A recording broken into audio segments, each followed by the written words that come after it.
The first alarm did not come from radar. It came from silence.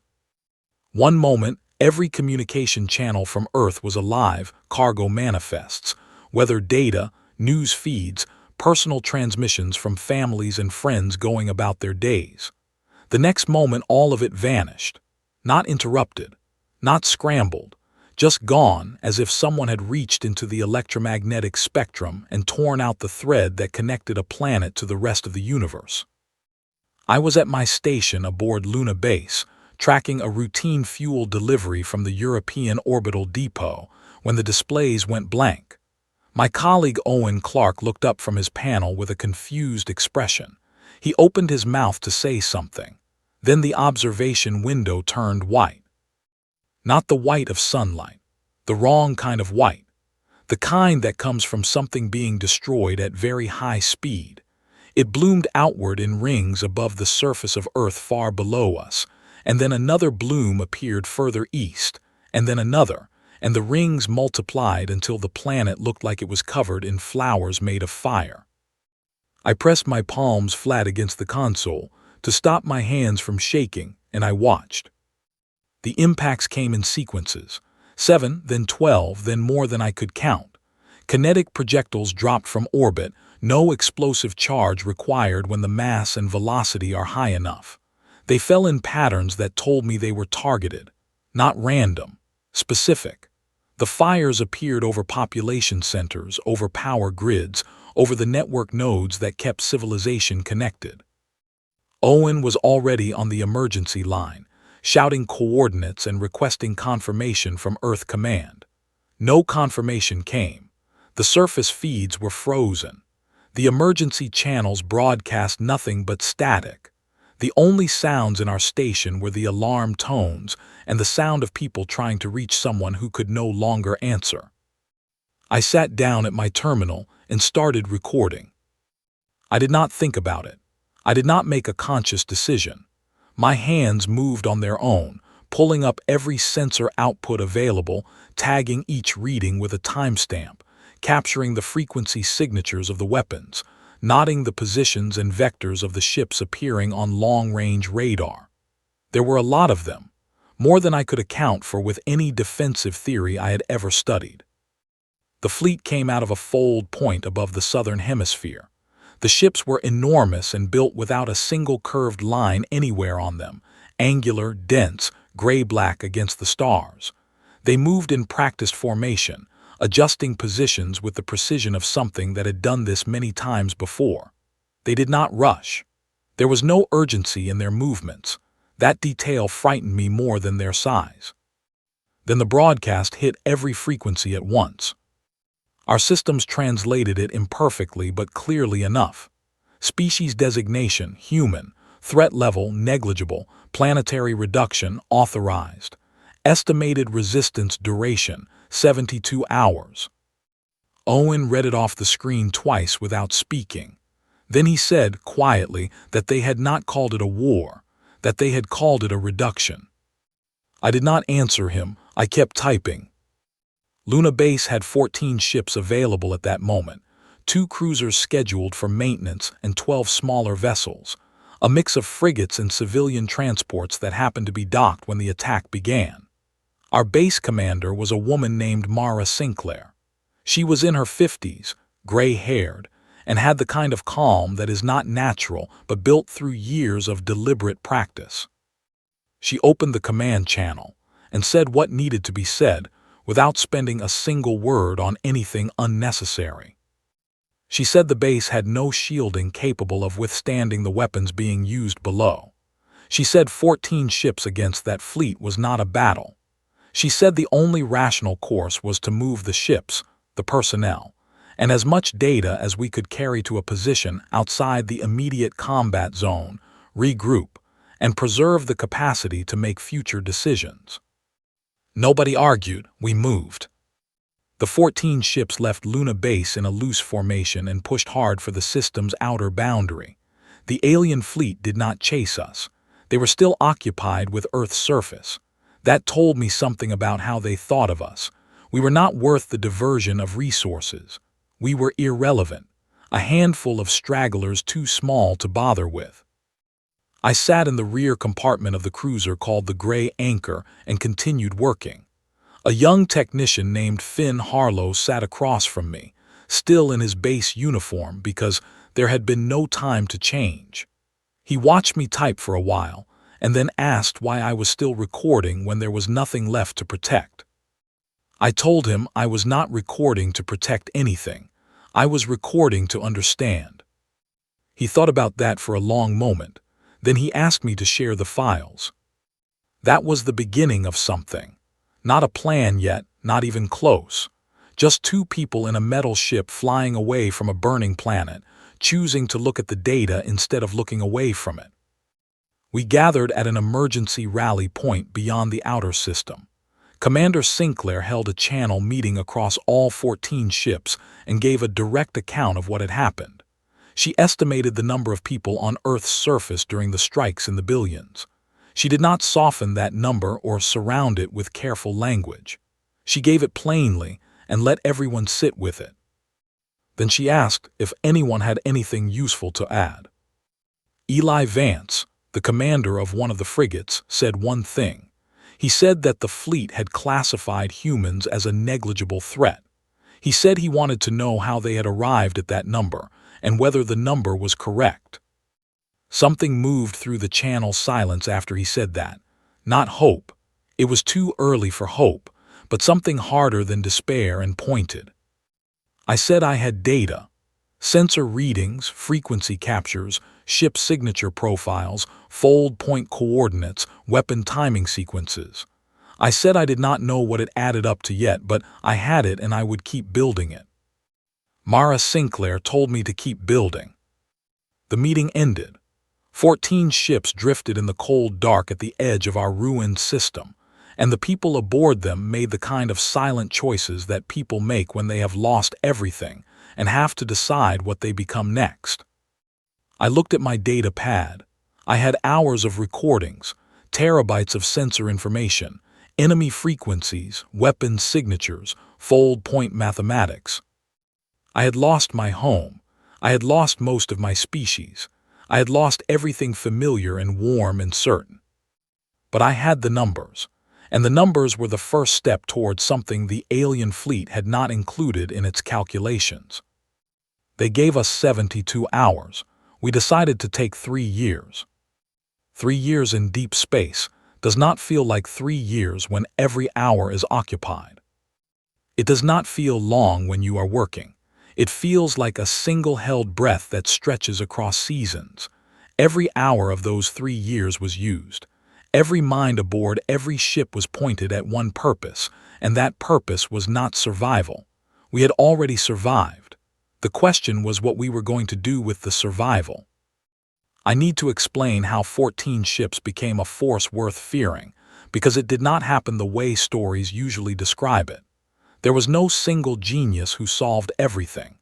There was no secret weapon sitting in a forgotten storage bay waiting to be discovered. What happened was slower and stranger, and in many ways more frightening than that. What happened was that human beings, with nowhere else to put their energy, became very focused. We moved the fleet into the Cathara Nebula 6 weeks after the attack. The nebula was dense enough to scatter most conventional sensor sweeps, and far enough from established trade routes that we were unlikely to receive uninvited visitors. It was cold and dark and completely unsuitable for anything comfortable. It was exactly what we needed. The first 6 months were brutal in a way that had nothing to do with enemy action.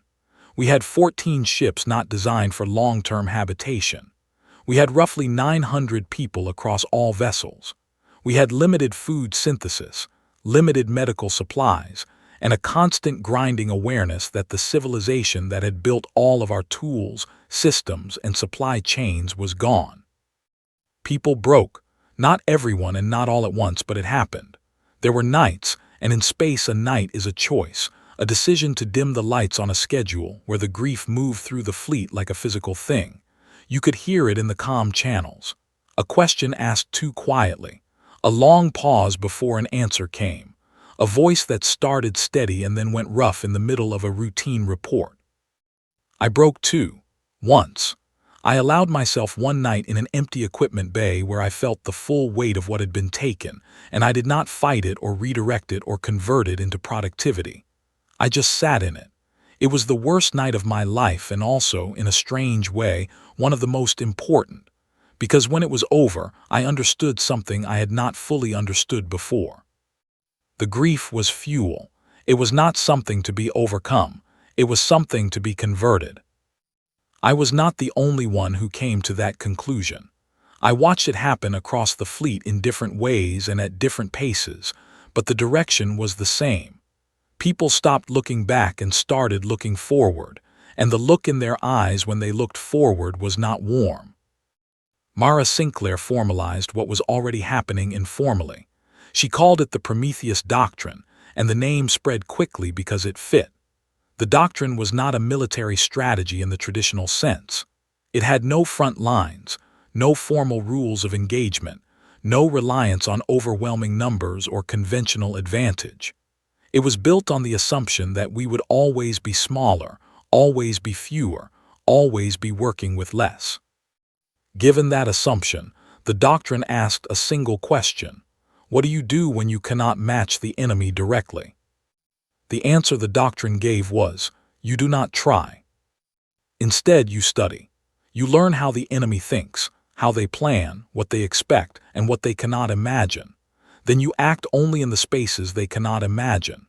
You strike where they have not built defenses because it has never occurred to them that a strike could come from that direction. You use their confidence against them the way a current uses a stone, not fighting it, but flowing around it until the path you have carved is deeper than anything force alone could make. I wrote large portions of the Prometheus Doctrine alongside Eli Vance and a sharp, quiet engineer named Clara Holt, who had been aboard one of the civilian transports when the attack occurred. Clara had no military background at all. She had been a structural systems designer working on orbital habitats.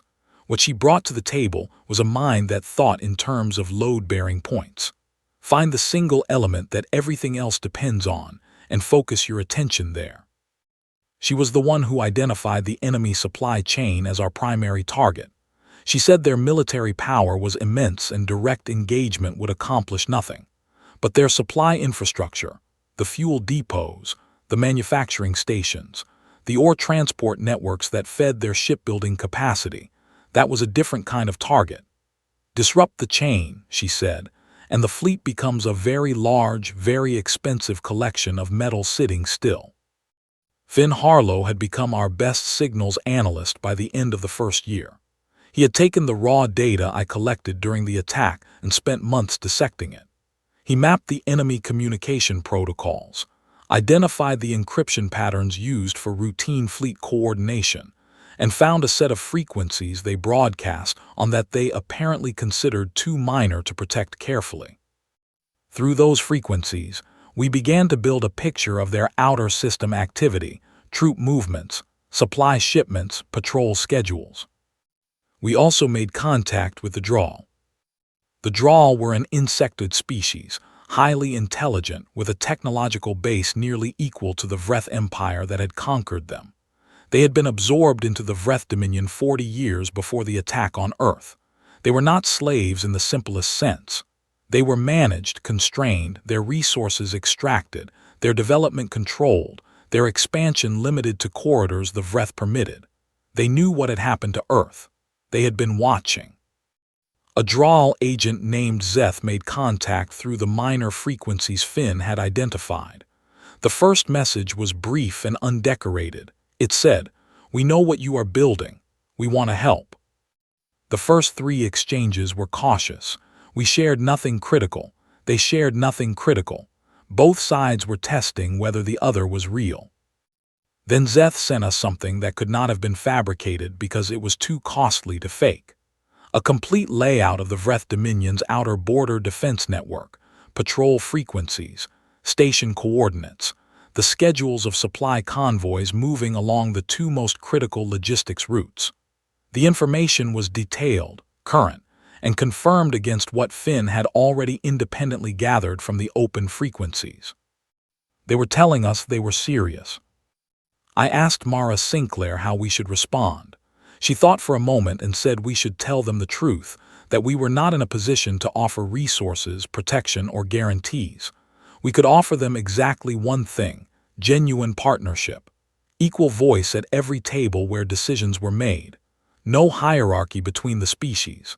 Shared risk and shared outcome. We sent that message to Zeth.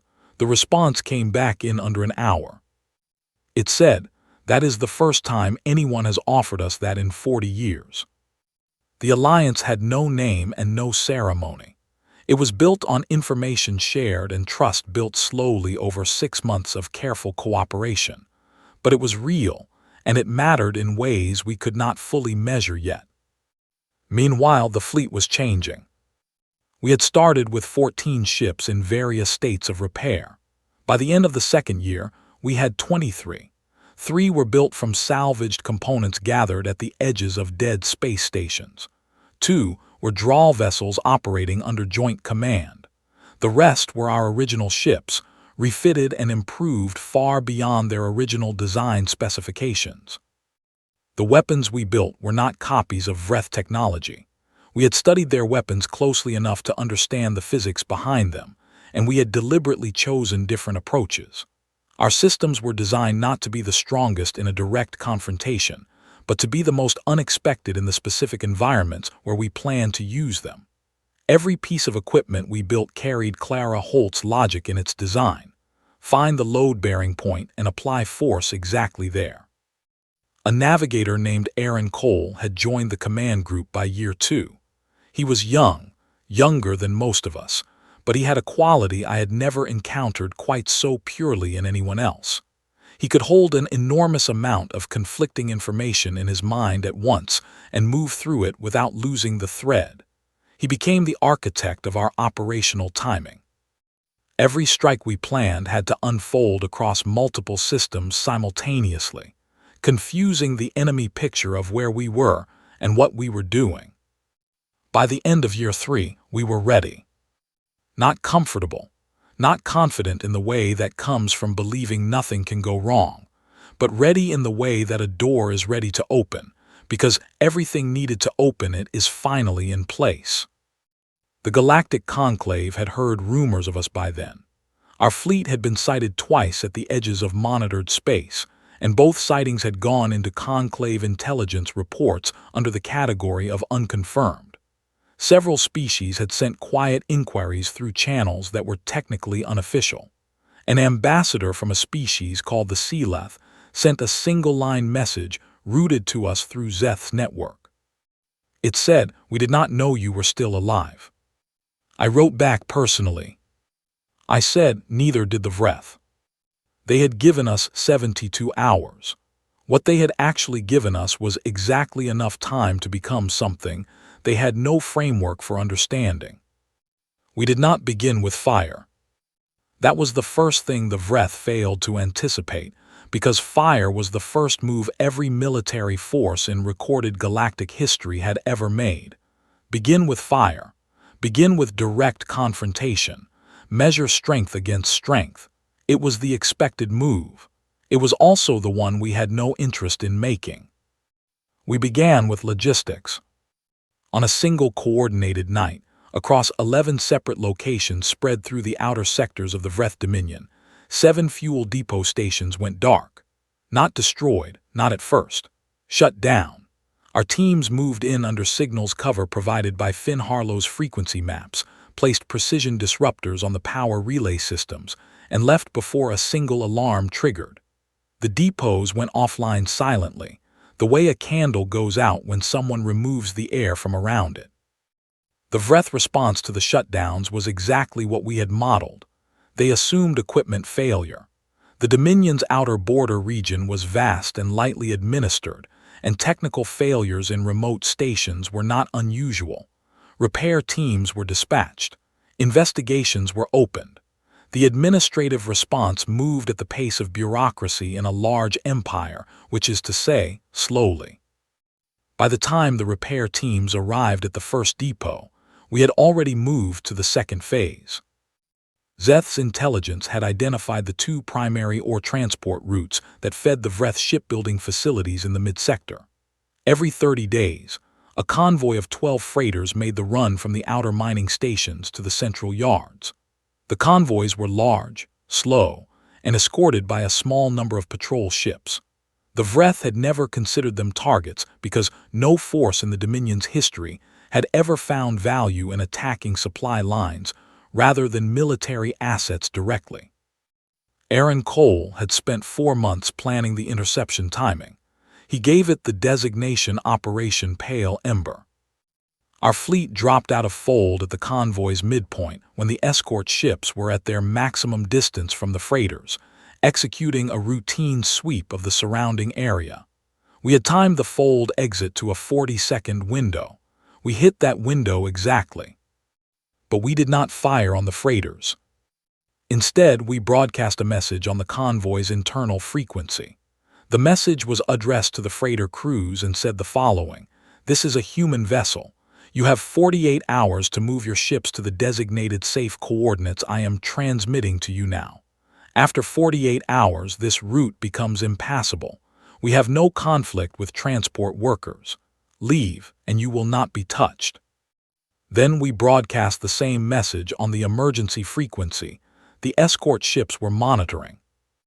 The escort ships turned back immediately, closing the distance to the freighters at maximum speed. I watched them on the sensors and waited. Eli Vance asked me, over the command channel, whether I was certain about this. He said if we let the convoy go, we lost the element of surprise for the next attempt. I told him we were not trying to destroy a convoy. We were trying to change what the Vreth thought we were capable of. An enemy that gives warnings is more frightening than an enemy that simply strikes, because an enemy that gives warnings has decided it does not need to rush. It has decided it has enough time and enough resources to give you a chance you will regret not taking. The freighters held position.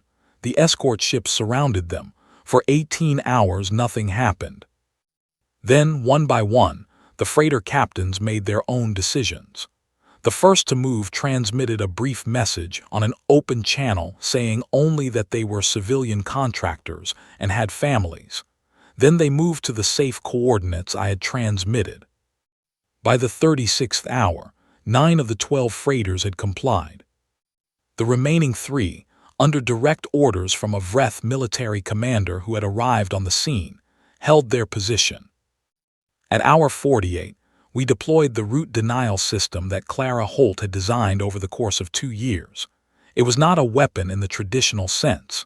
It was a distributed field of micro-signal disruptors, seeded across a volume of space large enough to make fold-point navigation through that corridor completely unreliable for an extended period. The 3 freighters were not harmed. The route simply became unusable. The Vreth High Command's response, intercepted through Finn's frequency network, told us more than any battle assessment could have. There was confusion. There was disagreement about what category of threat to assign us. There were arguments about whether the warnings we had broadcast indicated weakness or an unknown tactical logic. They did not agree on an answer. That disagreement was the point. The next phase targeted something Zeth had flagged as deeply important to Vreth military culture, their projection of invulnerability to the species they governed. The Vreth Dominion controlled 40 star systems and managed dozens of subjugated species by maintaining a consistent image of overwhelming, unquestionable power. That image did not require constant demonstrations. It required the absence of any credible challenge. We were now a credible challenge. We selected the Vreth colony world of Kethsara in the outer administrative zone. It was not a military target. It was a resource extraction colony, home to around 400,000 Vreth civilians and a moderate garrison. We approached it openly and broadcast our presence on every available frequency 3 days before arrival. When we reached orbital distance, we did not fire a single weapon.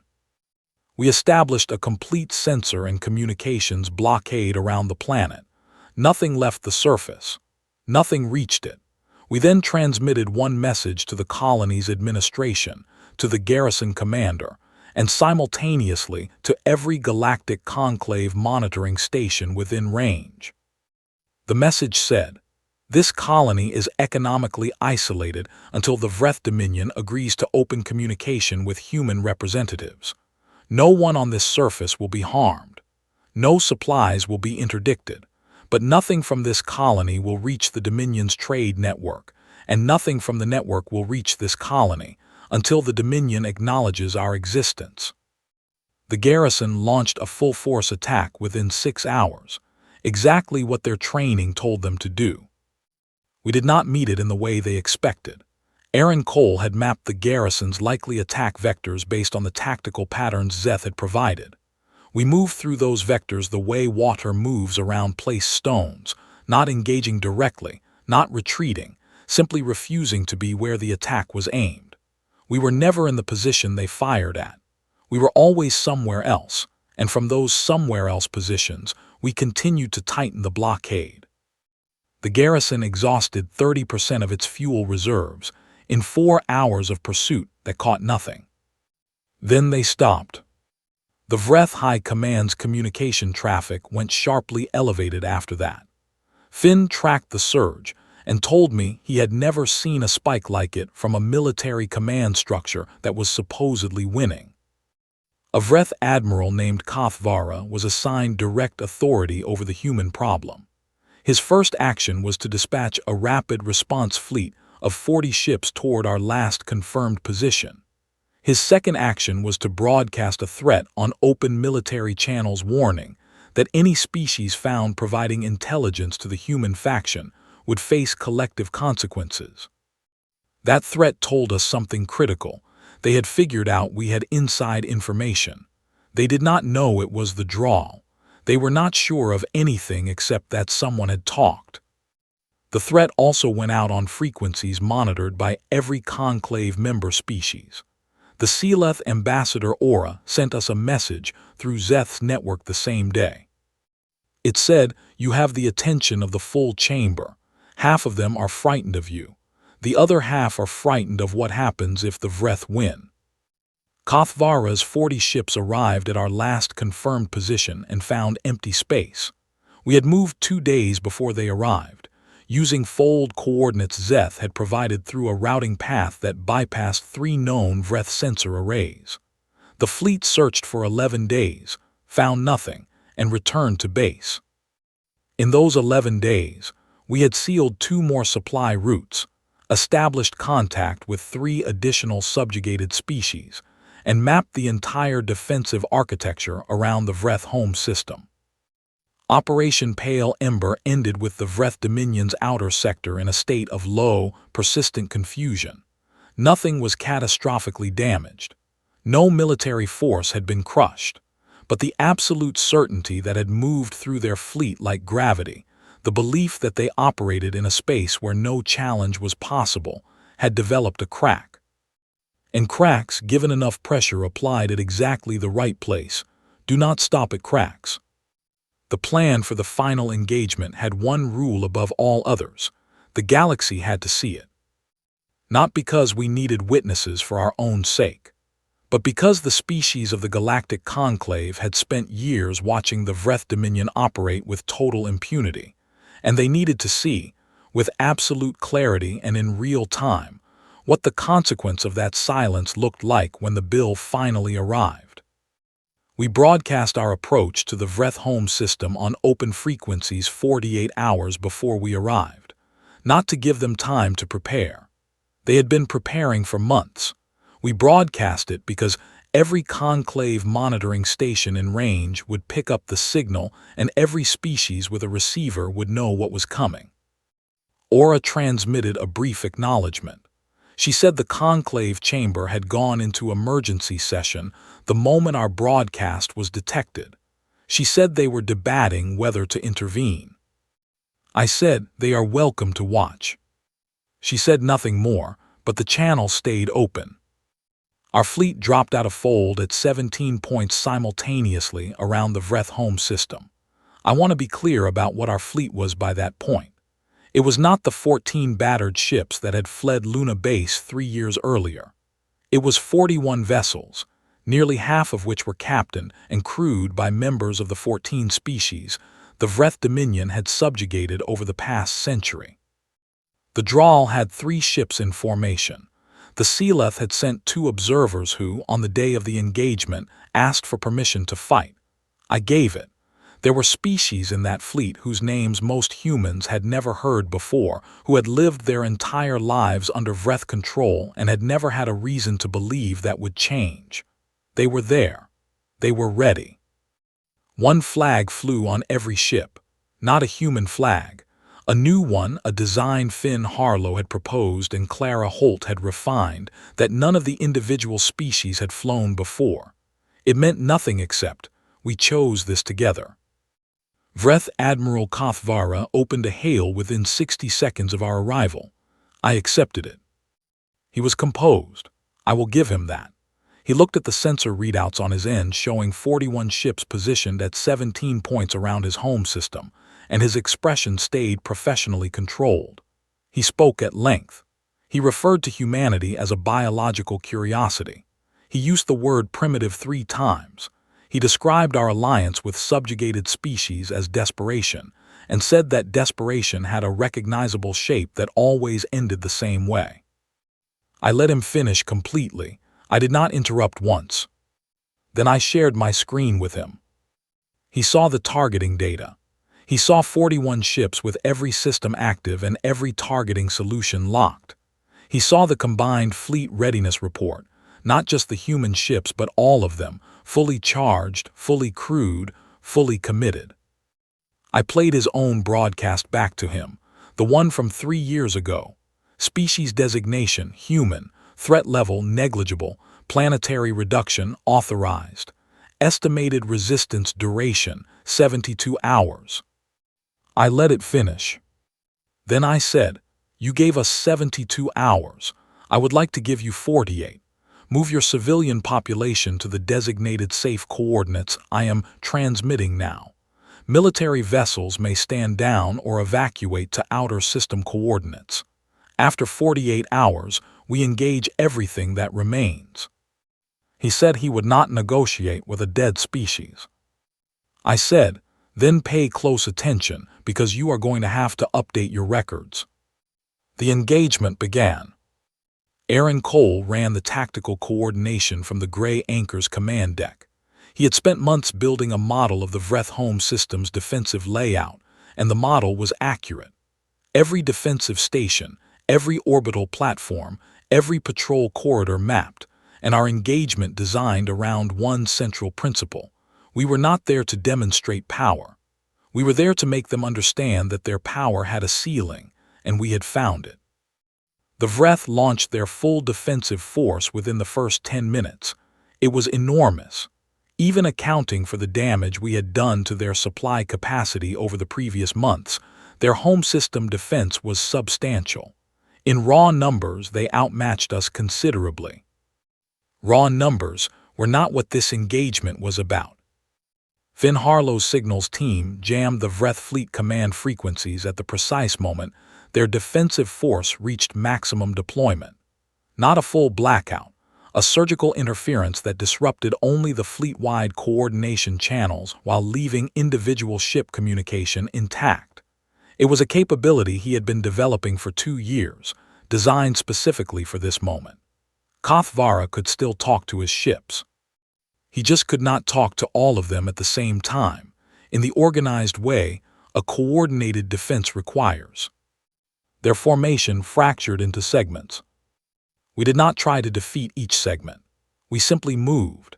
Aaron's navigation plan pushed our fleet through the gaps in the fractured Vreth formation, never holding a fixed position long enough to be surrounded, never committing to a direct exchange that would favor their numbers. We moved like a current through their defense, and every time we moved, we tightened the ring around the inner system. Clara's logic was applied to the Vreth home system's power grid. There were 3 primary stations that fed the entire defensive network. She had identified them from astronomical data and confirmed them from Zeth's intelligence. We assigned 6 ships to each station and held them as secondary targets, not engaged immediately, held in reserve, so that Kothvara knew they were there and had to commit resources to protecting them. That commitment split his force further. 40 minutes into the engagement, the first Vreth civilian broadcast reached the open frequencies. It was a population plea addressed to the Galactic Conclave, asking for immediate intervention. The Conclave chamber, as I learned later from Aura's account, went absolutely still. The chair called a vote on intervention. Every member species was given 30 seconds to register. The result was unanimous abstention. Not one species moved to help the Vreth Dominion.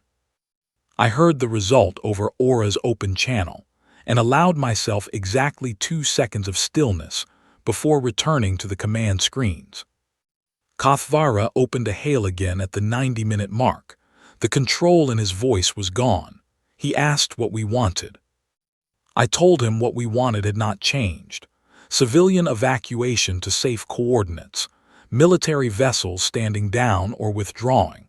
After that, the Vreth Dominion and humanity would sit at the same table and determine together what came next. He asked why we had not simply destroyed the home system. I said, because this was never about destruction. He was quiet for a long time. I could see him processing the fact that the species his empire had classified as negligible had just delivered a result that the most powerful force in the known galaxy had not encountered in a century of dominance. He gave the stand-down order 4 hours after the engagement began. It was orderly. Whatever else they were, the Vreth military followed its command structure with discipline, and when the command changed, the transition was clean. Ships pulled back. Stations powered down their targeting systems. The civilian evacuation proceeded according to the plan we had transmitted. The engagement ended without a single civilian casualty on either side. Our fleet held its positions. We did not advance into the inner system. We did not occupy anything. We simply remained at every one of our 17 points, visible and present and impossible to ignore. On every frequency that conclave monitoring stations tracked, the whole thing had played out in real time. Aura's open channel was still live. She said in a voice that was very quiet that the chamber had been watching without speaking. She said that, when the stand-down came and the casualty figures began to be assessed, minimal on both sides, 0 civilian, the silence in the chamber had changed in quality. She said she was not sure she had the right words for what kind of silence it was. I told her I thought I understood. I looked around the gray anchor's command deck. Owen Clark was at his station, his face drawn and focused. Finn Harlow was running post-engagement frequency analysis, his hands moving with the automatic ease of someone who had been doing the same work for 3 years. Aaron Cole had leaned back in his chair and was staring at the ceiling with the expression of someone who has been holding a very complicated thought for a very long time and has just finally been allowed to set it down. I thought about Mara Sinclair, who had died in the 14th month in a reactor accident and had not lived to see this day. I thought about Eli Vance, commanding a ship on the other side of the Vreth home system right now. I thought about Zeth, whose risk in providing us intelligence had been greater than any of ours. I thought about the 3 billion and more who had been on Earth's surface when it burned. The Vreth Dominion had told us that our estimated resistance duration was 72 hours. What they had not known was that the most dangerous thing you can do to a human being is convince them, at the moment of greatest loss, that the situation is hopeless. Because some people hear hopeless and stop. And some people hear hopeless and start making calculations. 6 months after the Vreth home system engagement, I stood before the Galactic Conclave Assembly on New Geneva Station, and I was the quietest person in a room that held 10,000 beings representing 200 species. Let me describe that room, because its physical reality matters. New Geneva Station was built at a gravitational midpoint between three inhabited systems, a compromised location chosen because it belonged entirely to no one. The assembly hall was spherical, with every species arranged in tiered sections curving around a central speaking platform.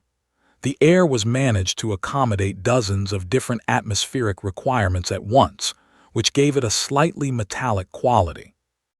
The sound system translated everything in real time into every registered language in the conclave database. When I walked to the central platform, the room did not react with noise or motion. It went still. 200 species watching one human being walk to the center of a sphere and stand there, and the collective decision of that room was to hold its breath. I had prepared for this moment in ways I had not prepared for the engagement at Vreth Prime. The engagement had required precision and timing, and 3 years of operational planning. This required something different.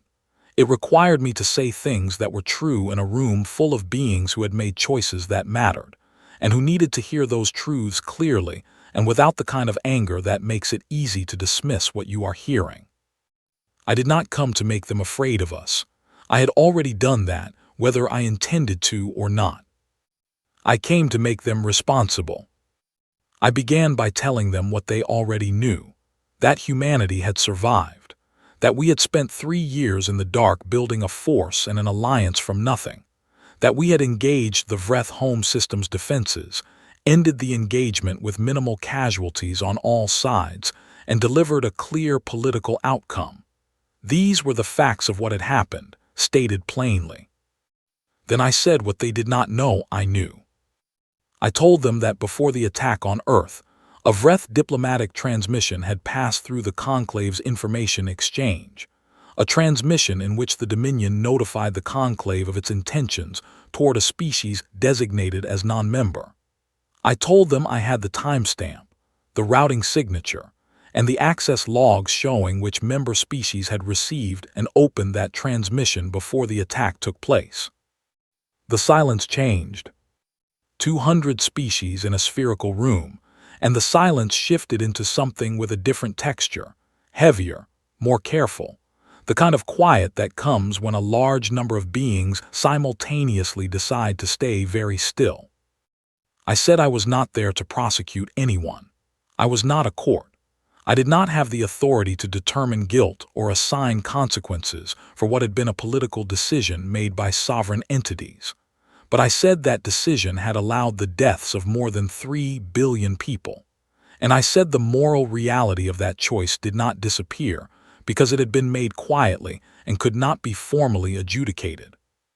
The conclave chair asked me, after a pause that lasted nearly a full minute, what humanity wanted. I said we wanted 3 things, and I wanted to be very clear that I was calling them demands, not requests.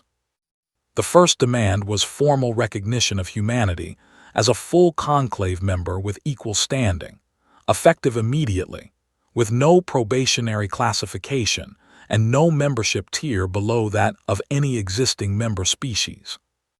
The second demand was the establishment of a conclave accountability mechanism with real authority, a body empowered to investigate actions by any member species that affected the life and welfare of non-member species, with the power to impose actual consequences and not merely advisory resolutions.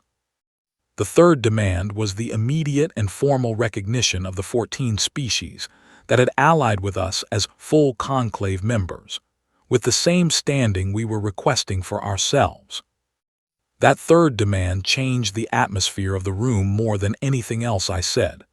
Not the accountability mechanism, which threatened the powerful, and not our own membership, which had been anticipated.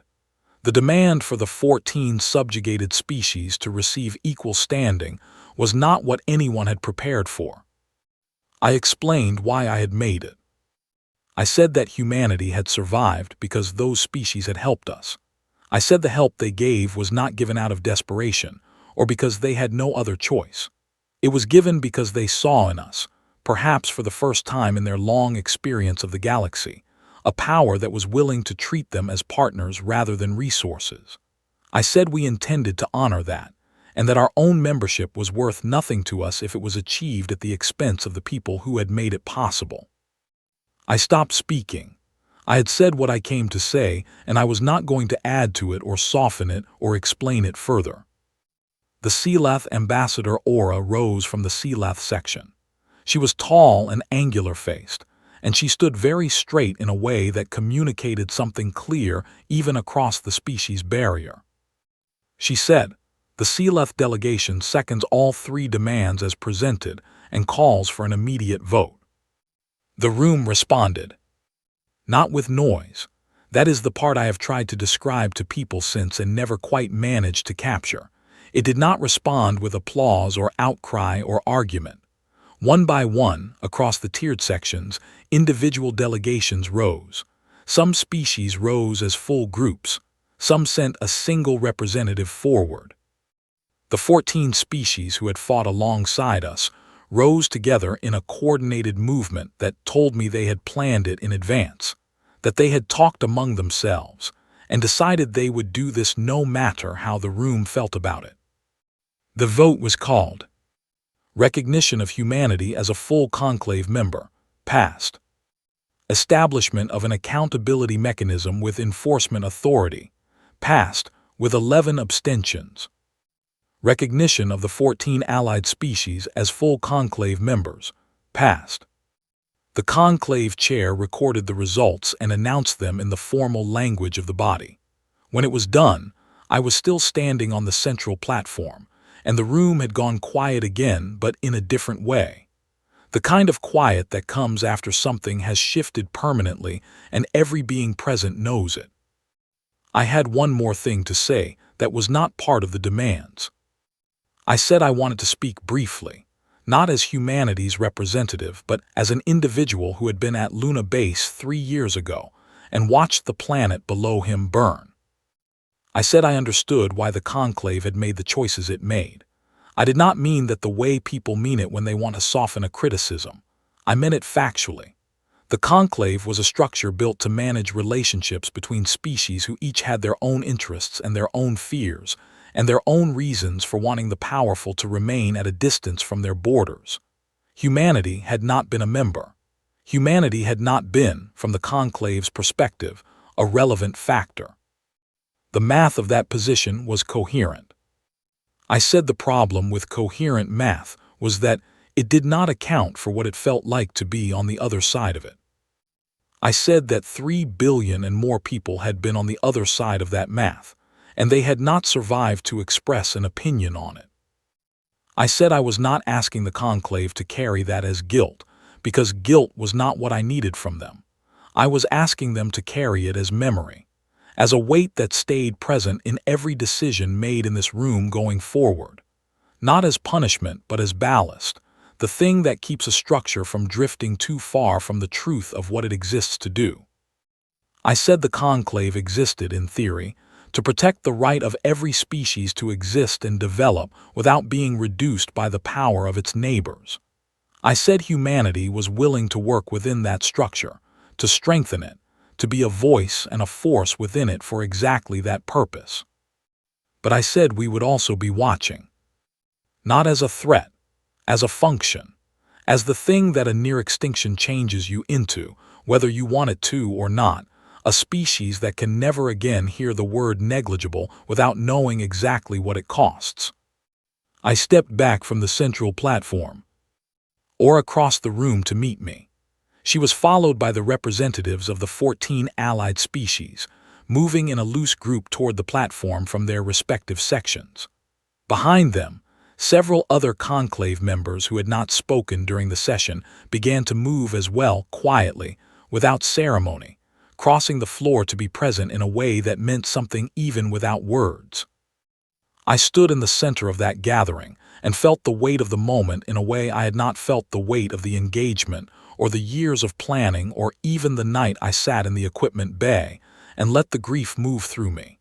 This was a different kind of weight, not heavy in the way of grief, but dense. Full of everything it had taken to arrive here and everything it would take going forward. Owen Clark was in the observation gallery above the assembly floor. He found my eye through the transparent partition and held up his data pad, the same gesture he had made 3 years ago in the rear compartment of the gray anchor, asking me to share the files. I almost smiled. Finn Harlow was beside him, not looking at me but at the floor of the assembly, cataloging everything with the same focused attention he had brought to 3 years of signals work. Some habits run too deep to pause even for history. Aaron Cole was back on the gray anchor, preparing a report on the voting patterns and what they suggested about the political alignments we would need to navigate going forward. He had told me before I entered the assembly that this was not an ending, and that I should not walk in there thinking it was. He was right. He usually was. Earth was rebuilding. That fact deserves to be stated plainly, because the magnitude of it is easy to lose in the details of everything surrounding it. The planet had been through something that should, by any reasonable measure, have ended it. 3 billion plus lives gone. Infrastructure across entire continents destroyed. The ecological systems of the surface disrupted in ways that would take generations to fully recover. And yet, the people who had survived were not waiting, and they were not paralyzed. They were doing what the species does when it is faced with a condition it did not choose and cannot undo. They were adapting. New systems were being built.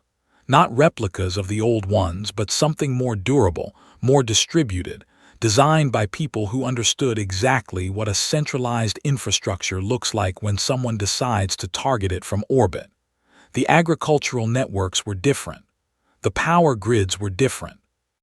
The cities being reconstructed looked nothing like the ones that had stood before, because the architects designing them were people who had grown up knowing what had happened to the ones that came before, and were making different choices. A generation of children was growing up on that planet who had never known the before. They knew the story because we would not let it be forgotten, but they did not know it as memory. They knew it as history, the thing that had made the world they lived in what it was. Some of them were angry, some of them were determined, most of them were both. I thought about those children sometimes when the work felt too heavy, or the decisions too consequential, or the distance from home too wide to hold comfortably. I thought about what they would inherit from what we were building here. Not a perfect system. There is no such thing as a perfect system of governance between beings who each have their own needs and their own fears, and anyone who tells you otherwise has not been paying attention. What they would inherit was a structure with a memory, a conclave with an accountability mechanism that had teeth, a coalition of species who had learned, at significant cost, what happens when you decide to stay quiet while the powerful make decisions about who is worth protecting. That was not nothing. That was the most important thing any of us could leave behind. Aura stood beside me as the gallery began to empty. She was not a being who spoke beyond what was necessary, but before she returned to the Sealeth delegation, she said one thing I have kept with me since. She said that the Sealeth had a concept in their oldest philosophical tradition, a word that translated loosely as the pressure that reveals what something is made of. They applied it to metals, to structures, to individuals, to civilizations. She said humanity had been subjected to a version of that pressure that no civilization in the conclave's recorded history had survived in any form that resembled what they had been before. She said we had come out of it recognizable. She said that was, in her tradition, the rarest outcome. I held those words for a long time after she left. I had made myself a promise when I stood at the window of Luna Base and watched the planet below me burn. I told myself I would not allow myself to cry until it was finished. Not in the first days when the grief was enormous and the situation was desperate. Not during the 3 years in the dark. Not during the engagement. Not in the moments after. When it was finished, I would let myself feel the weight of all of it at once. Standing in the empty assembly hall of New Geneva Station, with the vote recorded and the demands accepted, and the names of 14 species added to the conclave's membership rolls for the first time in their histories, I decided that finished was close enough. One tear. Not from weakness, I want to be clear about that. Not from relief, exactly. From the simple acknowledgement that the people who had not survived deserved to be mourned by someone who had, and that I had been carrying that acknowledgement sealed inside me for 3 years like something too fragile to open while still in motion.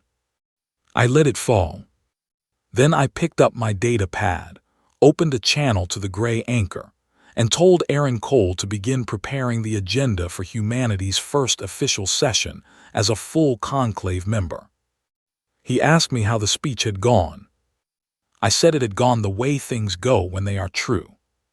He said that was not a very specific answer. I said no, but it is an accurate one. The gray anchor confirmed receipt of the post-session data package. Finn's analysis was already running. The work was already continuing.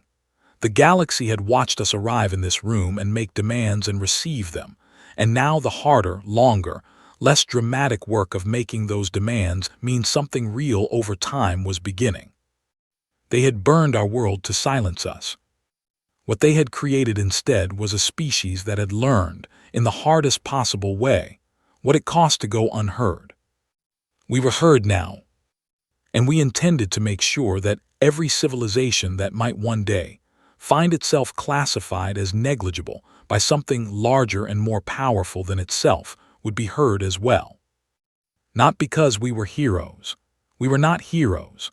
We were survivors who had made a series of choices about what to do with the survival, and not all of those choices had been clean or simple or free of cost. But we were here.